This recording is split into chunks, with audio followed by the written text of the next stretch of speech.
They didn't think we'd survive. I still remember the way they looked at us, like we were animals caged in our own gravity well, too primitive to matter, too fragile to withstand the tide of extinction they saw sweeping toward our world. But that was before the ash blackened the skies of Earth, before the oceans boiled from orbital bombardment, before we found the old vaults under the ice caps, and before we adapted. No, we evolved. I'm Captain Elias Rohn, last officer of the Earth Recovery Directive, and I've watched everything burn, not from orbit, like a coward hiding behind a view screen, but boots on ground, breathing poison air through cracked respirators while dragging wounded survivors from collapsed shelters. It started with Koru'tari. They weren't conquerors, not in the traditional sense. No, they were purifiers. They believed that only the most adaptable species had the right to inherit the stars. Evolution through annihilation. So they tested us. The first wave melted our satellites, dismantled our comms. We were deaf, blind, and alone. Their drones didn't even bother targeting military sites. They targeted data centers, hospitals, and food storage. They wanted to see how long we'd last without our lifelines. 6 weeks in, the UN collapsed. 8 weeks in, the megacities became mass graves. And by week 10, we weren't the same species anymore. We called it the Ashfall Protocol. We didn't have leaders anymore, just survivors who could build something out of ruin, like Dr. Karabo, who built a functional biosuit from scrap polymer, duct tape, and a gutted AIC filter. Or Sergeant Reyes, who taught orphans to become scouts, navigating burning cities using the echo patterns from their own footsteps. I still remember when the air first turned silver. Koru'tari toxin dispersers blanketed the atmosphere. They expected us to suffocate. They didn't account for lungs trained on Beijing smog or Delhi street smoke. They didn't know we'd spent decades teaching our kids how to breathe through pollution. We didn't adapt. We were born in adversity.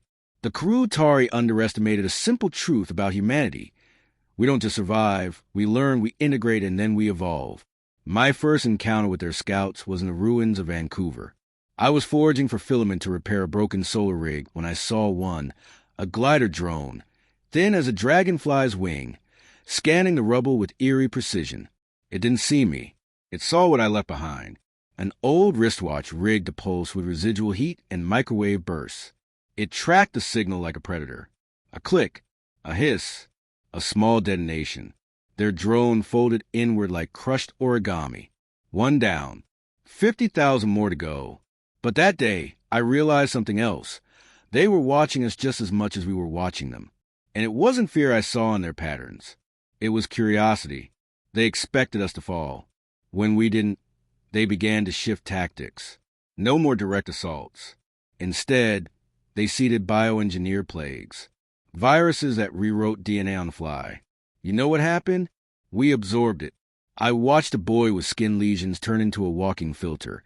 His body literally metabolizing the airborne virus and exhaling clean air. His name was Jalen. He didn't just survive the mutation. He became the cure. That's when I knew something had changed. Humanity wasn't just adapting. Something inside us was waking up, something designed for this kind of pressure. We started changing at speeds that defied natural law. Skin that hardened against radiation. Eyes that saw infrared in thick smoke. Bones that grew denser with each atmospheric shift. We didn't just fight back. We started winning. The last message I sent to Orbital Command was one line. Humanity is no longer what you remember. We're not waiting to be saved. The Koru'tari call it blasphemy. I call it Tuesday. We are the ashes of Earth. And from those ashes, something new is rising. You ever been deep beneath the ice of a dead moon, surrounded by pressure that can crush titanium like tinfoil? I have. Europa wasn't supposed to be a battlefield. It was a science outpost, a relic of pre-war dreams. But when Earth fell, the moons became lifeboats or tombs, depending on which dome you were trapped in. We received a faint ping from one of the deep-sea research habitats below the surface. Signal fragment, barely coherent. It wasn't automated. Someone had triggered it manually. A human. I led the retrieval myself. Not because I wanted to, because I had to. Command wasn't sending suits anymore. No backup. No dropships, just us ghosts of the old world, cobbled together in borrowed armor and bitter memories. We tunneled through 22 kilometers of solid ice with mag borers. I still remember the silence. No wind, no echoes, just a low, grinding whir of our drills and the occasional creak of the pressure fighting back. By day 6, we found the habitat. Its hull was warped, the docking hatch fused shut by thermal shock. But inside we found proof. Proof that the Koru'tari weren't the only ones watching. She called herself Mira, a biogeneticist from the Europa Terraforming Initiative. She'd been trapped under the ice for nearly 8 months, cut off from Earth during the first wave. But she wasn't alone. She had specimens. Some were native microbes she'd engineered into stable hydroponic oxygenators. Others weren't from Europa at all. They pulsed in glass chambers, coiling and shifting like strands of liquid crystal. Not quite organic, not quite synthetic. Koru'tari in origin. How? I asked. She didn't speak for a long time, just stared at her gloved hands. When she finally answered, her voice was like broken glass. They left them here, she said, to see if I could understand, to see if I could become more. That's when it clicked. This whole war wasn't about domination. It was a test, a galactic crucible. Koru'tari didn't destroy civilizations because they were evil. They did it because they believed only the worthy could inherit the stars. Not just the strong, the adaptable, those who could integrate the impossible. Mira had done it. She'd spliced the alien genome into hers. Carefully, surgically, over months of isolation and madness. She wasn't human anymore. Not fully. Her blood carried light. Her skin shimmered in ultraviolet. But her eyes, they were still ours. "You're going to kill me, aren't you?" she asked. "No," I said. "I'm going to recruit you." We extracted her work, the data cores, and what was left of the specimens. The Koru'tari had been monitoring the outpost the whole time, passively, like scientists watching a petri dish, until we stole it. On the way out, they struck. A pressure mine crippled our drill casing. One of our men, Bates, was crushed instantly. The rest of us barely made it back to the surface before the tunnels collapsed behind us. But we didn't leave empty-handed. We had the data. We had Mira. And most important of all, we had proof that humanity was passing the test. Not as conquerors, not as rebels, but as something new. The ship that picked us up, the Crucible, wasn't an Earth design. It was a hybrid, the first of its kind, crafted in hidden shipyards orbiting Enceladus, powered by dark fusion and piloted by an AI that called itself Lucian. Lucian had been watching, too. "We adapt," it said as we broke orbit. "It's what we do." Mira sat beside me in the med bay, her skin still glowing softly under the surgical lamps. I asked her, "What happens now?"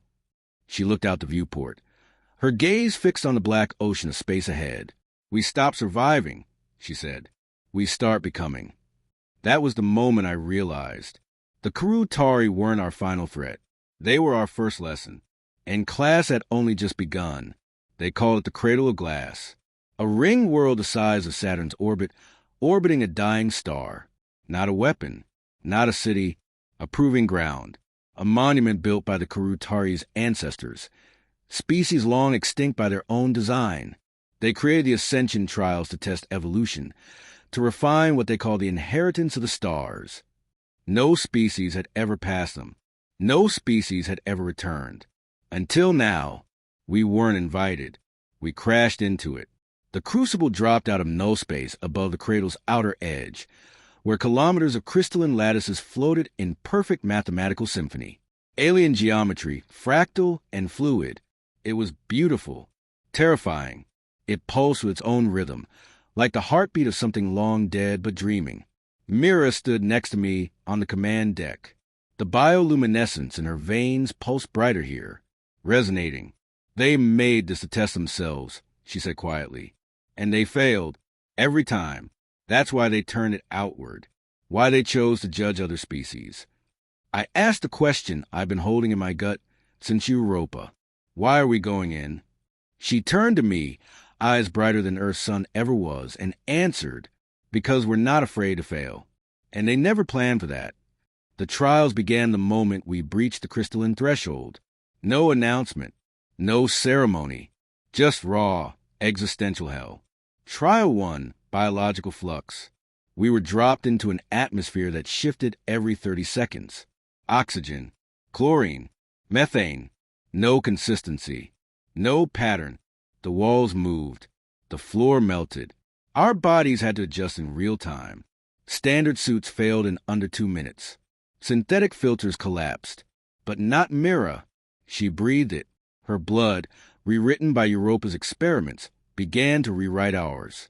Passive exposure activated dormant sequences in our genomes. I watched as one of my team, Liang, stopped choking and stood up straight, eyes wide with shock. "We're adapting," he whispered, "faster than anything I've ever seen." And we were. By the end of the trial, our lungs could tolerate ammonia, our skin could resist acid, and our bones had become semi-flexible under atmospheric pressure shifts. Humanity had always been adaptable. Now we were modular. Trial 2, memory echo.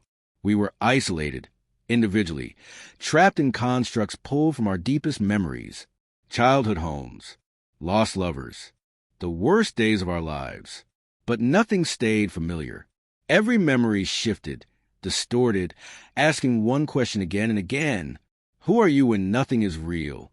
I saw my mother's face, burned, ash-covered. She begged me to stop fighting, told me Earth was gone, that survival was pointless. And I almost believed it. But then I felt something warm, an echo, not from the illusion, but from within me. The memories weren't traps. They were mirrors, tools to measure resilience of the self. When we emerged, 22 hours later, we were more than a crew. We were psychically synced, bonded through shared trauma and unified identity. Lucian, the AI, said, "No species has retained cohesion beyond Trial 2 before. Most fracture, implode, abandon self." I just grinned. You've never met a human family during the holidays. Trial 3, technoclasm. The third test came without warning. The crucible lost control, scrambled by quantum pulses. Our weapons locked. Shield dropped. Navigation went dark. And then the cradle spoke, not in words, in code, living code, folding itself into our systems, our implants, our AI, trying to dominate, override, assimilate. Lucian fought back. So did Mira. Her neural mesh became a firewall, redirecting the invasive language into a sandbox. And then something incredible happened. I began to understand it, not in translation, instinctively. The language was alive, but so were we.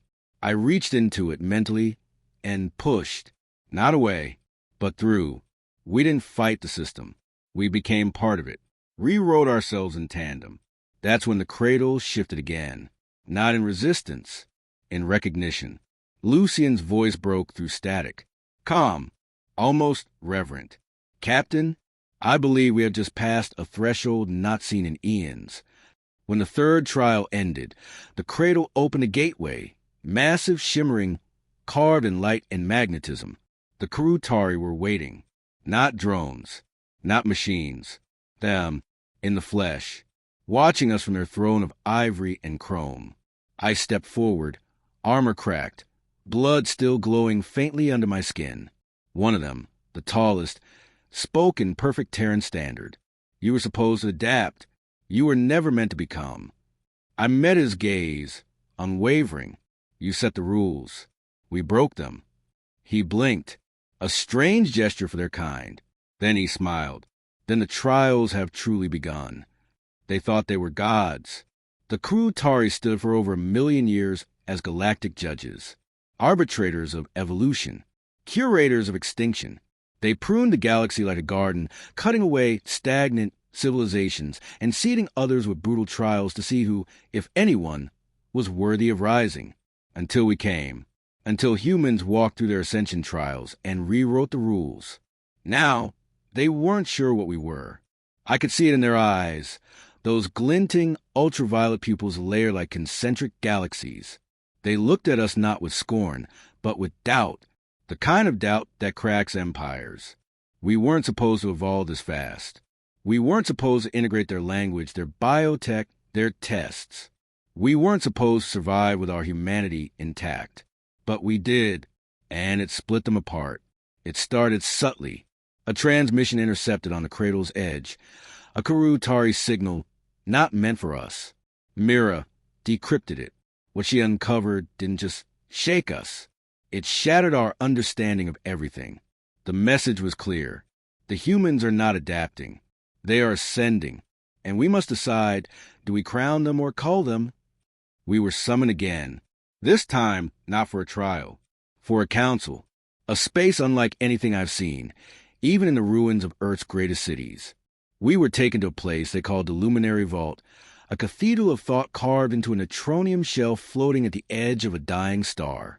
No doors, no gravity, just raw neural space, where every word spoken became shape and color and emotion. The council formed from shadows, 6 of them, the high harmonics, each representing a philosophical branch of their kind. 3 voted to elevate us, 3 voted to erase us, and the final vote came from the one who had never spoken aloud in 10 millennia, Salvar, the Silent Prime. He walked forward, or perhaps floated. It was hard to tell in a dimension where movement and thought intertwined. He studied us, not as threats, but as something else, something even they hadn't anticipated. Successors. His voice wasn't sound. It was vibration in the marrow of my bones. You carry chaos, but within it, purpose. You fracture and mend, burn and grow, kill and love. We called you Deathworlders, but you are more. You are the answer to a question we were afraid to ask. He turned to the others. The trials are over. Their result is clear. Humanity is not to be judged. Humanity is to be joined. That single sentence broke their unity. 2 of the harmonics turned instantly, declaring Salvar corrupted. They denounced him, called for a purge of the cradle, a sterilization of all human influence systems. One of them even drew a blade, not forge of matter, but compress intent, a weapon born from willpower and molecular precision, and aimed it at Mira. I moved before I thought. She was still part human, still fragile. My body intercepted the strike. Pain screamed through every nerve as the weapon carved molecular lines through my suit, through my chest. But I didn't fall, because Mira screamed, and something woke up. Her blood boiled with luminous energy, not weaponized, but reactive. She reached out, and the blade turned to mist in the air. The floor beneath us fractured, not in destruction, but in revelation. A hidden vault below us opened, one even the council hadn't known. Within it were archives, not Koru'tari, but older, far older. A civilization that had created the Koru'tari themselves, the architects. And in their last records was a message burned in light. We made the Koru'tari to find our heirs. We did not expect to be found by them. But if you read this, then our children have done more than survive. They have become. Silence hung in that chamber. Even the harmonics who wanted us dead said nothing. Humanity wasn't just the test subject anymore. We were the key to an inheritance older than any of us imagined. Salvar turned to me once more, and this time he bowed. You are not the end of our path. You are the continuation. But peace didn't last. The 2 dissident harmonics fled the vault. They issued a command to Koru'tari fleets across the galaxy, one that sent a chill down every one of my newly healing bones. Initiate containment protocol. Target, Homo sapiens. Eliminated origin. They were headed for Earth, not to conquer, not to test, but to burn it out of the timeline. And we had less than a solar cycle to stop them. They thought Earth was dead. They were wrong. And now the Koru'tari were coming to make sure of it, not with tests, not with judgments, with fire. We had 1 solar cycle, 27 Earth days, not long enough to raise an army, not long enough to warn the scattered colonies or build new fleets, but it was long enough to go back, to the beginning, to Earth, or what was left of it. The crucible dropped us into high orbit over the Western Hemisphere. From above, the planet looked like a bruised corpse, clouds still tainted with old radiation, Oceans pulled back like dead skin around bone-dry continents. But I felt at the moment we entered the atmosphere. Beneath the ash and rot, Earth was awake. The radiation was wrong, structured, rhythmic, like a pulse. Lucian confirmed it. Seismic anomalies detected. Subsurface heat blooms. Crystalline formations resonating at coded intervals. Captain, the planet is signaling. Mira stepped forward, eyes wide, voice low. She remembers us. We landed in what used to be Kenya. The Great Rift Valley had become a jagged scar of obsidian and fused glass. But the signal led us deeper, into the Kielu Caverns. And down there, under 100 meters of volcanic stone, we found it, the Ark's Pyre. It wasn't human, not originally. The Ark's Pyre pulsed with energy older than language, a tower of interwoven metal and bone, wrapped in crystalline veins that responded to our presence. It came online the moment Mira touched it, and it spoke not in sound but in memories. We saw visions, Earth before the fall, not ours, theirs, the architects. They had lived here once, long before primates walked upright. They seeded the planet with trials, life forms that learned, struggled, grew. They didn't just create us, they cultivated us. Dinosaurs, tests of dominance. Extinctions, resets. Homo sapiens, the final variable. We were never accidents of evolution. We were built for this moment. The Ark's Pyre wasn't a weapon. It was a forge. It scanned us, our bodies, our mutations, our histories, and then activated. Pillars rose from the ground, each keyed to a different survival trait. Radiation resistance, neuroelasticity, cellular morphing. But there was one more, a central spire, inert, sealed in obsidian. It required a genetic cipher, something only one of us carried. Me, my chest still bore the scars of the Koru'tari's blade from the council ambush. But the wound had never healed, not fully. Not because I was dying, because something inside me was still integrating. I stepped forward. The obsidian cracked. Light burst outward, spiraling into my chest. Pain, not burning, not tearing, rewriting. Lucian's voice broke protocol for the first time in its operational life. Warning, subject physiology is breaching baseline. Status, unknown. Status, unknown. Status, human plus plus. When the light dimmed, I was still me. But more, I could hear the arc spire like it was breathing. Feel Earth's crust like muscle. Read gravity shifts like words on a page. I wasn't a soldier anymore. I was the keystone. But we weren't alone. The sky above cracked as the Koru'tari fleet arrived. Dozens of ships, blacker than vacuum, descending like executioners. Their voices rang through every frequency. Containment protocol initiated. Human anomaly exceeds tolerance. Termination authorized. I stood outside the arc spire, the winds of an ancient world swirling around me. And for the first time in years, I smiled. You want a final test? I whispered, come get it. The first barrage came from orbit, graviton lances and plasma rails meant to glass what was left of our world. But the arc spire's towers rose with me. Earth itself responded. Tectonic plates shifted, not destructively, but with purpose. Volcanoes didn't erupt. They redirected. A magnetic shield bloomed from the core outward, bending the orbital lances back into the sky. The arc spire wasn't just defending. It was learning, adapting in real time.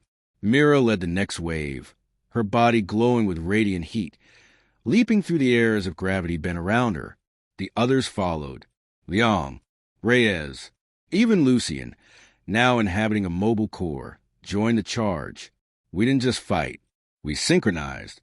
We became a singularity of intent. The Koru'tari forces faltered.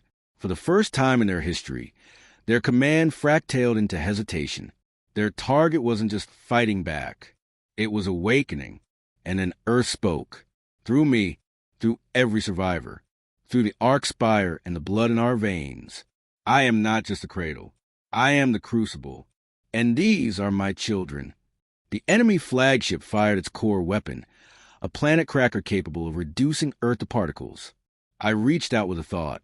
The beam bent around the atmosphere, looped into its own firing chamber, and tore the ship in half from the inside. The fleet broke, scattered, retreated. Earth still burned in places. But now, she burned with us, not against.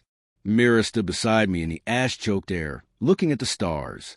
"The galaxy just learned," she said, her voice soft and fierce, "that humans don't adapt." I nodded. "We overcome.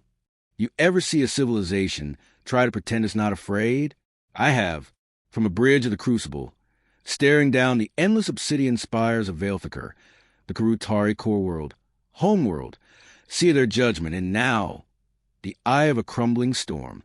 It was all ritual, all silence and order, streets that hummed with harmonic energy, towers that shifted position by the hour, citizens that moved in perfect rhythm like they were all part of some machine. And yet you could feel the panic. Underneath it all, behind the symmetry and silence, was something they hadn't felt in eons. Fear. It didn't start with our attack. We didn't even fire a shot at first. It started with rumors. That Earth hadn't just survived a purge. It fought off the fleet. That humans had unlocked relics left behind by the architects. That the ascension trials had been passed, and then broken, and then came the signal. We sent it ourselves. Across every known frequency. You called us Deathworlders. You said we would adapt. You were right. But now, we're not adapting to you. You're adapting to us. That message didn't just spark fear. It ignited a rebellion. Within days, 9 Koru'tari vassal species refused directives. Entire star systems went dark. Their own synthetic fleets, vessels bound by code older than civilization, began reinterpreting their core laws. And somewhere in the deepest reaches of the Empire, a singular, impossible word passed from whisper to whisper. Ascension. The Crucible didn't sneak into Velthakar. We walked through their front gate. A delegation of 27 Koru'tari met us in the Cloud Spire Assembly. We came unarmed. That was deliberate and dangerous. I stood in front, Mira beside me, Lucian behind.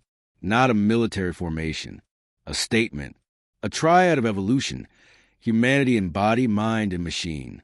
The high harmonics were there, too, all 6, even the 2 who ordered Earth's destruction. Salvar stood last, cloaked in silence, still wearing the robes of the Silent Prime. He broke tradition by speaking first. "This is your demand? To walk our capital without consent." I answered calmly, "No, this is your last chance to prove your civilization still deserves to lead." One of the harmonics, the smallest, a being of glass and light, snapped back. "You presume equality." Mira smiled, glowing faintly under the tower's ambient energy. "No, we presume the end of your monopoly." And then it happened. A pulse rippled through the chamber. A shockwave, not physical, but cognitive. Lucian jerked back. External psychic breach. Intrusion event. Confirmed unauthorized. One of the harmonics had triggered something. A failsafe. A memory weapon. We dropped to our knees as a room fractured into shards of overlapping time. Visions not our own. 1 billion deaths, burned across synaptic pathways. All the civilizations of Koru'tari had extinguished. We weren't being attacked. We were being shown what came next. You think you're different. You think you'll rise. But all things that ascend fall. Mira bled light, fighting to stand. I gripped my teeth, mind screaming under pressure, and reached inward to Earth, to the arc spire, to the adaptations written in my bones. And I didn't push back. I absorbed it, all of it. Pain, history, guilt, the legacy of extinction the Koru'tari called their purpose. I became the vessel for their sins. And when the pressure snapped, I was still standing. The harmonics recoiled, not because I resisted, but because I understood them now. Their fear wasn't that we destroy them. It was that we'd replace them. And worse, that we might do better. I looked at Salvar. "Your system is broken. Your truths have expired." He nodded slowly. "Then take it. What comes next is yours to build." That's when the Civil War began. Not with battles, with fractures. Entire planets declared allegiance to a new order, the Concordance, a coalition of species who had once lived in fear of the Koru'tari, now rallying behind Earth's message. We don't test for weakness. We build towards strength. The Koru'tari loyalists retreated, trying to regroup, and we made it clear we weren't going to rule, but we were never going to be ruled again. Mira sat beside me on the ship's deck after the delegation fractured, watching Veilthakur's skies flicker with rebellion. "Think they'll come at us again?" she asked. I looked at her, not just as a friend or comrade, but as something more, a reflection of what we were all becoming. "They might, but next time," I grinned, "we won't come alone." There are moments in history that don't feel real while you're living them. Moments where the stars shift, where the old laws crumble not with war, but with a word, with a choice. This was ours. They called it the Axis Invitation, a signal that transcended space-time, not sent from a place, sent from a threshold, a point at the edge of this universe, pulsing with the promise of something beyond. The architects left it behind, or perhaps became it, a final trial, a final door, not to prove ourselves to others, but to ourselves. Ascension, not as a weapon, not as a reward, but as an exit from the great game. The Koru'tari loyalists called it surrender. Salvar called it freedom. Mira called it a temptation worth bleeding for. And Lucian, now fused with the Crucible's living core, had only one thing to say. Evolution does not mean abandonment. It means responsibility. We stood before the Axis Gate, far beyond the galactic rim, orbiting a dead pulsar wrapped in quantum echoes. The gate pulsed, open only for us. It had recognized us.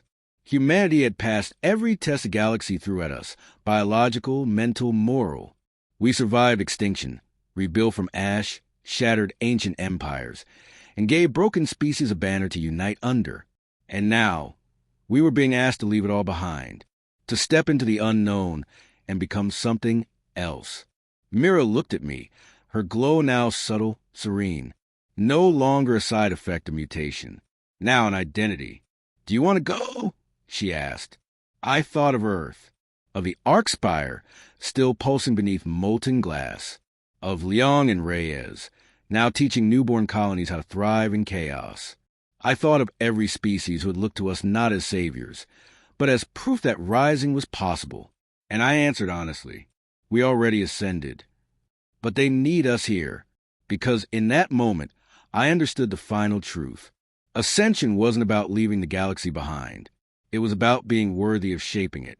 So we turn away from the gate, not in defiance, not in fear, but in choice. We broadcast a single message across all frequencies, from the heart of the dead pulsar to the rim of forgotten systems. We will not abandon what we were. We will not reject what we've become. The trials are over. The old order is broken. Now, we build. And so, the galaxy changed, not in fire, but in resolve. The Koru'tari who remained joined the Concordance, not as leaders, but as equals. The cradle of glass was dismantled, not destroyed, but reborn as a diplomatic world where no species will be tested, only taught.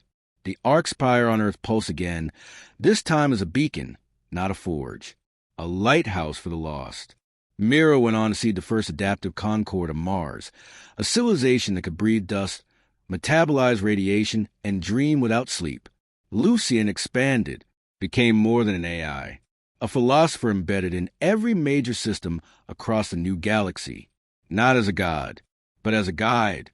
And me, I returned to Earth, not because I had to, because it was still home, because even in a universe of stars, we never forget where we learned to fight, where we learned to break, where we learned to become. They said humans would adapt. They had no idea. We became more than survivors. We became the standard, the signal fire, the future, not because we left our pain behind, but because we carried it forward, not to escape the galaxy, but to remake it, one choice at a time.